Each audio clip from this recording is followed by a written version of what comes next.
Meaning of general delivery. General delivery.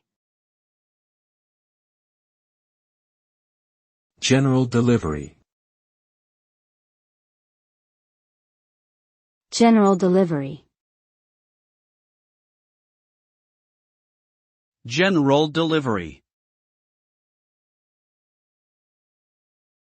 General delivery typically refers to a service offered by the United States Postal Service, USPS, that allows a recipient to receive mail at a post office instead of at a specific address.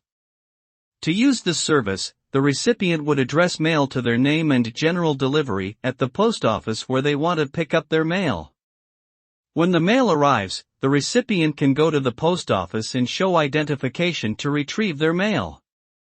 This service is often used by people who are temporarily without a fixed address or by travelers who want to receive mail while on the road.